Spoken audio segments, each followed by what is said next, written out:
And it's time for sports. We head over to the sports desk to Tahira Burke. Thank you very much, Nikita. West Indies and Australia will play in a T20 warm-up World Cup cricket match at the Queen's Park Oval in Trinidad. The full West Indies squad already in Port of Spain, preparing for their one warm-up game before the tournament begins on the weekend.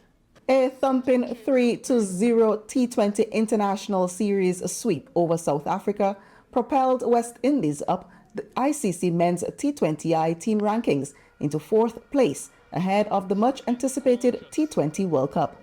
Despite missing a few big faces, West Indies managed to sweep the series, and that, along with the rise in rankings, should provide a significant boost to the confidence of the Darren Sammy-coached side heading into the June 1 to 29 showpiece to be hosted in the Caribbean and the United States.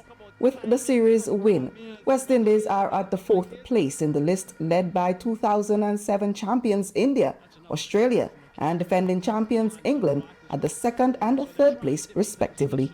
There were individual bright spots for West Indies in the series, who gained substantially in the T20I player rankings.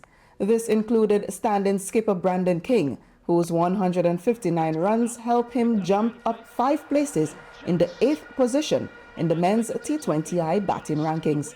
His opening partner Johnson Charles, who hit a blistering 69 from 26 balls in a player of the match performance in the 3rd game of the series, gained 17 spots to reach 20th place.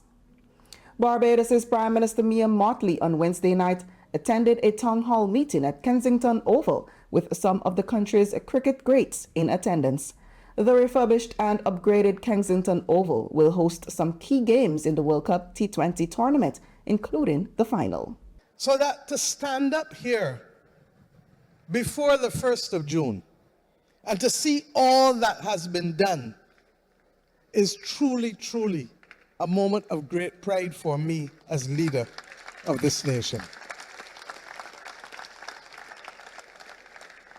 The Barbados lead flew in from the SIDS conference in Antigua to attend the public event that included scores of people from the surrounding communities.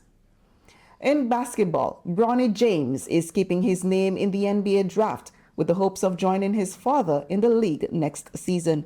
He is a really good prospect who has a lot of room for growth, Rich Paul, the CEO of Clutch Sports Group, told ESPN, which first reported the decision. LeBron James, Bronny's father and the NBA's all-time scoring leader, posted his reaction on his social media accounts, including one Instagram story that had the simple caption, "Bronny staying in draft."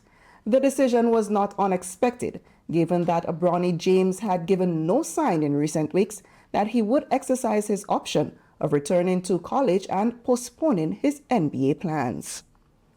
Karl Anthony Towns finally found his rhythm, and the Timberwolves finally closed a game in the Western Conference Finals. Now they head back to Minnesota to see if they can make things even more interesting against Dallas. Towns scored 20 of his 25 points in the second half, and the Wolves held off the Mavericks 105-100 on Tuesday night to avoid a sweep. Anthony Edwards had 29 points, 10 rebounds, and 9 assists as the Wolves stayed alive in their first trip to the conference final in 20 years and just the second in the franchise's 35 seasons. Game 5 is on Thursday night. And that's it for sports. Back to you, Nikita. Thank you very much, Tahira. And with that, we end another edition of Primetime Caribbean, a production of the Carib Update News Service, the Caribbean's newsroom. On behalf of all of our producers and writers, I am Nikita Wells at the Carib Update News Desk, saying goodnight and goodbye.